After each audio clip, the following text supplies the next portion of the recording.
Marcus had always been a light sleeper, but the security job at Riverside Medical Center paid too well to refuse. The hospital's east wing had been abandoned for renovations 3 months ago, and someone needed to patrol it overnight. Easy money, they said. Just walk the halls, check the doors, make sure no one breaks in. What they didn't mention was the sounds. It started on his 3rd night. Soft footsteps echoing from the floor above, even though he'd just checked every room up there.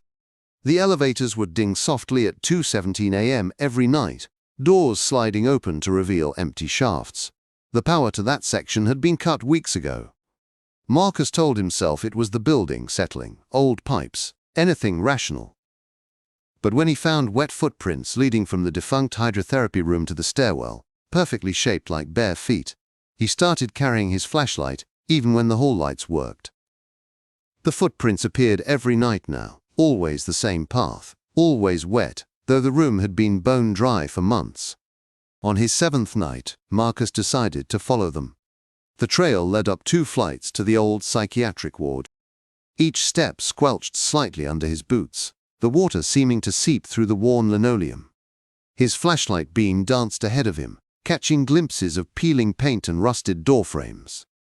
Room 237 stood open. Inside, an old hospital bed sat in the center, its metal frame corroded but somehow still gleaming in the dim light. The footprints ended here, right beside the bed. But as Marcus stepped closer, he heard it, the soft drip, drip, drip of water hitting the floor. He looked up. The ceiling was bone dry.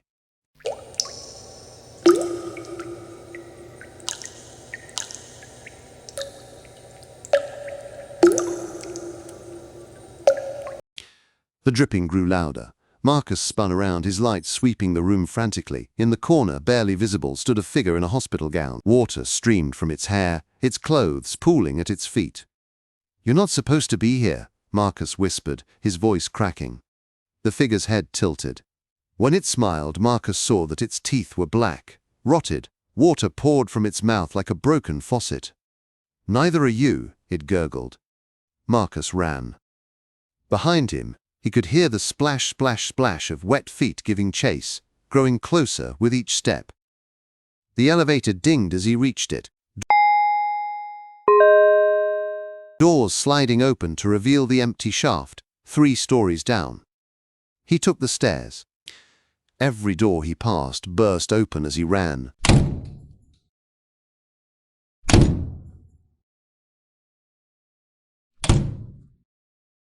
Smiling those horrible black smiles.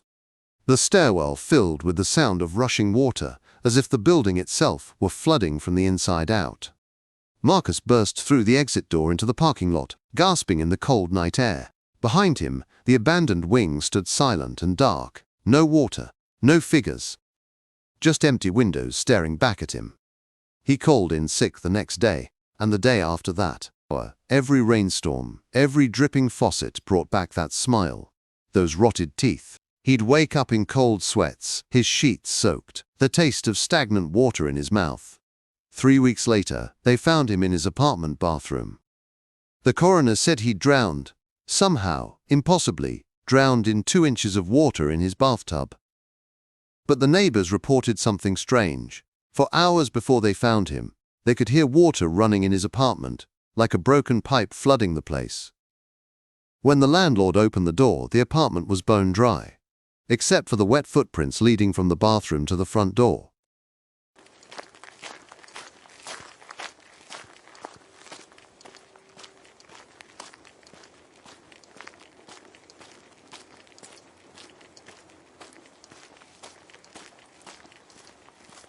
Footprints that matched the ones Marcus had followed that night in the hospital. Footprints that the police couldn't explain, and that dried up and disappeared before the crime scene photographers could capture them. Some say if you work the night shift at Riverside Medical Center now, you might see Marcus walking the halls of that abandoned wing, his security uniform dripping wet, his smile as black as the water that claimed him. Always looking for someone new to follow the footprints.